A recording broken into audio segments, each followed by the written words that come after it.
Of course we'll do it, said C, brushing imaginary dust from his blazer. We're media. Media goes everywhere. Media suffers nothing.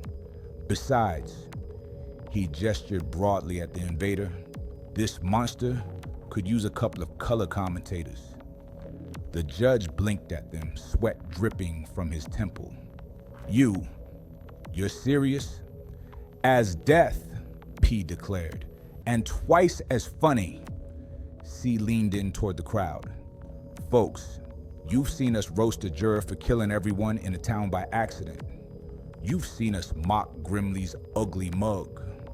But tonight we bring you the first ever play-by-play from inside a monster's feeding frenzy. The crowd didn't cheer.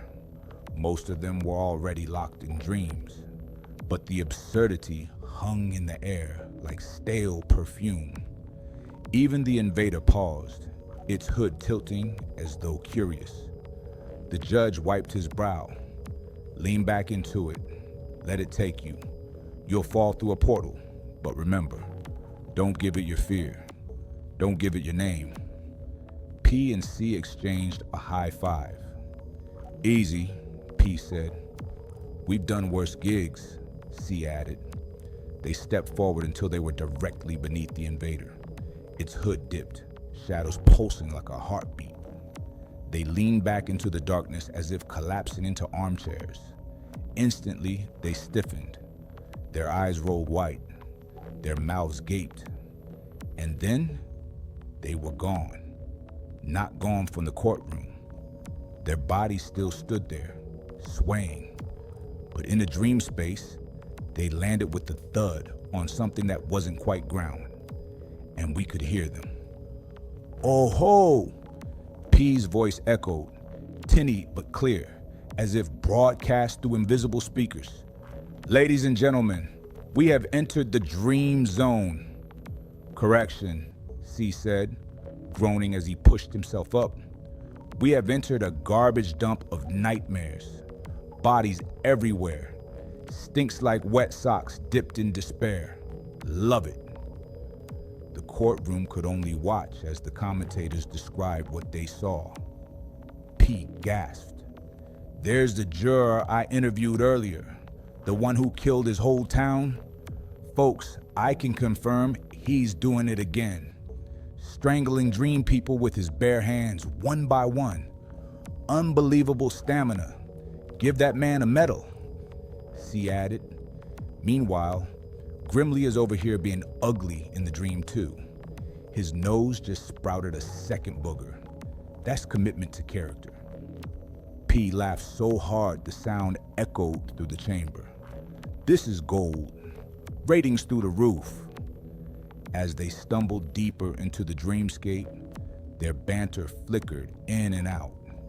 Sometimes we heard them laughing, sometimes gasping, sometimes narrating horrors with the same gusto they'd used on the moose. The invader pulsed, feeding growing thicker. Its robe expanded like lungs, shadows bulging outward. The trances deepened, and while the commentators kept joking, my gut told me this wasn't comedy. The commentators' voices faded like bad radio, leaving only the invaders breathing and the moans of the courtroom dreamers. It was then I noticed we had not moved, but the room had. The benches, the torches, even the judge's bench seemed to smear and stretch, then dissolve into an endless corridor of brick and rusted iron. The air thickened with the stink of rain that had never fallen. Windows were sealed, hammered shut from within, each one hiding something that whispered behind the glass. My daughter slipped her hand into mine. Her grip was small, but unshakable, silver eyes glinting like fractured coins. She whispered, "If I'm to stand against it, I need strength that doesn't rot. Just a little, not enough to hollow you out." Her voice carried a hunger she hated. She lifted my wrist, and her teeth, ordinary, human, too honest to lie anymore, pressed into my skin. The bite was deliberate, not cruel. Pain lanced upward, hot as a wire pulled through bone. Then warmth spread, incandescent, until her eyes blazed brighter. When she let go, the punctures closed, the heat knitting them shut. Wow, I really enjoyed this video. I can't wait to see what's next.